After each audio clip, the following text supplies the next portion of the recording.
I am so grateful to be here and to share some of our experiences from our global nonprofit employment organization.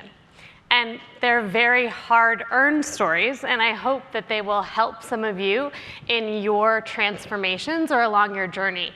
Today I'm going to specifically talk about reskilling, but first I want you to see a video to get a sense of what's Generation all about and what does our nonprofit do.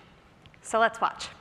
Cuando salí de la carrera, la crisis estaba a tope y los trabajos que había eran muy reducidos. Vas, currículum en mano, pues yo en ese sector tengo paro, vale, pero es que los demás también lo tienen. Los años iban pasando, pero la situación no avanzaba. Mi misión era construir un departamento de cero. Tenía que generar de la nada a técnicos cualificados en RPA. Entonces, bueno, ¿qué tengo que hacer para atraer el talento en un tiempo récord y tener a las mejores personas posibles dentro del área? Entonces me plantearon esta iniciativa de Generation. Me llegó un mensaje al móvil de que había un curso de RPA. Yo no sabía lo que era el RPA, pero yo me apunté. Ha habido muchas cosas en las que Generation nos han ayudado. Buscar los mejores candidatos posibles, a montar toda la infraestructura de la formación. Consistía pues, muchas veces en trabajo de equipo.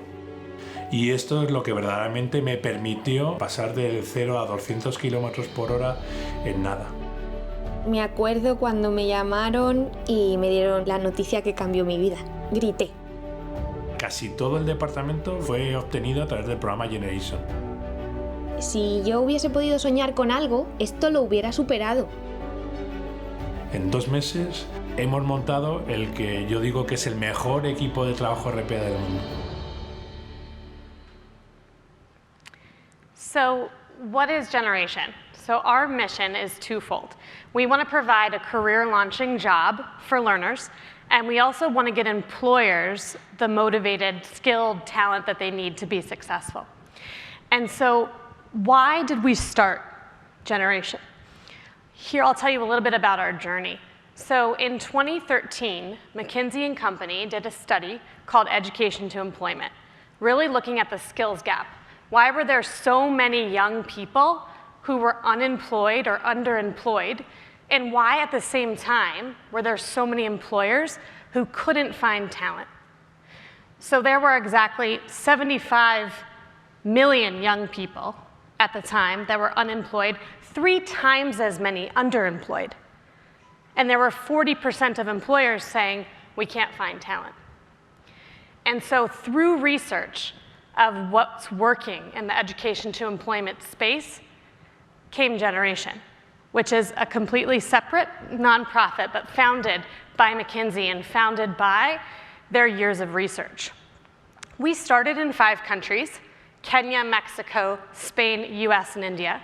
And some people say, how'd you figure that out? I feel like you closed your eyes. Did you just throw darts at a map? They're so different. Their populations are so different. Their needs are so different. But the reason why we did that was because we wanted to test a methodology. We didn't just want to be a training program. We wanted to say, okay, can this comprehensive approach to closing the skills gap work across a lot of different contexts? And so today, we're across 13 countries. We added Italy, Hong Kong, Pakistan, Singapore, Australia, UK, France, and Brazil, and are continuing to learn. And what we found was, in the employment space, there were great opportunities for mentorship. There were opportunities for training. There were opportunities for skills assessment, certification. But could we put it all together? So we have a 7-step methodology, which starts with securing job vacancies from the start, having an approach to recruiting learners, and then, this is what I do. I lead the talented team of educators who develops our curriculum materials for our training programs and our instructor support strategy across 4 sectors and 26 professions globally. And while I think that we're pretty special, I'm I know that just training alone wouldn't do it. We also ensure that we can place learners in right fit jobs, and that there's those mentorship supports that help to overcome barriers to employment. And it's not just about the skills development training. And then we measure the return on investment for employers. What do the learners need to demonstrate day one on the job and beyond in order to bring value to you? And then we're obsessed with data. We ensure that we're tracking results and we're really learning what is successful and how can we continuously improve. Now, you might say, what kinds of lessons can this bring to your work? So we do 3 different types of things at Generation. One, we deliver our programs. So we have amazing teams across all of our countries who recruit instructors, who recruit learners, who have these training programs in healthcare, in tech, in IT, in manufacturing.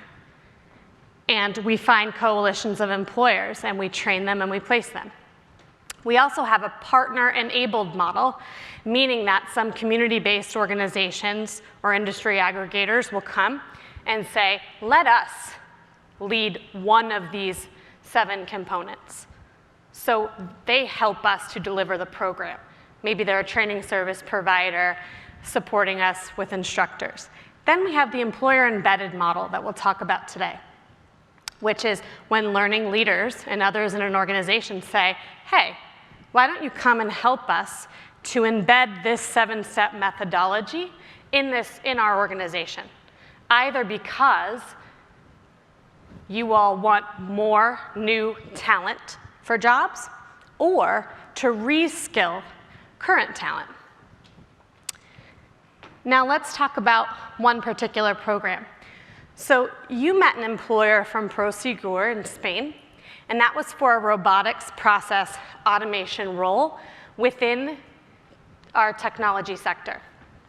Now we had an employer come to us and say, hey, I have this new business line, but I don't want to get my talent from the outside. Can we take our talent internally, and can we embed this program, RPA, within this company? And they really were thinking quite well about it. They said, we have call center agents, and we have a good group of them who I know would be very committed to be reskilled into robotics process automation and to really help our clients see how can they automate. And so what we did was we piloted across 2 cohorts, 46 employees, and majority female, and tech roles in some countries, not majority female. And then ages 30 to 50. When you saw our mission statement, it said youth unemployment or young people. And we've been around for 5 years, our birthday's coming up. And we now are also expanding our learner profile because we're seeing the needs of the 55+ population as well that might be displaced from their jobs due to automation, and how can we help to secure new jobs. And so these folks that they brought on had 6 to 12 years of experience in the company and really had a desire to make a change. And so we embedded this program, and it was incredibly successful. Atento is the organization, and it's all in Spanish, but on their LinkedIn page, they talked about their experience that they're quite proud of and they're going to continue to do. And so this leads us to thinking through what are some things that we've learned along the way for reskilling. So reskilling requires a deep understanding of the role. I'm going to take some time on this slide to kind of go through parts of our methodology. So one thing that my team does that's really, truly the coolest part of our job is we do something that's called activity mapping. When we know that there's a new role, whether it be a call center agent, a certified nurse assistant, or a construction helper, or a machine operator. We will go and shadow those employees for days on end. We will distill all of their job activities that go well beyond the job description, and we'll see what are the behavioral skills, technical skills, and mindsets necessary to be successful in the job.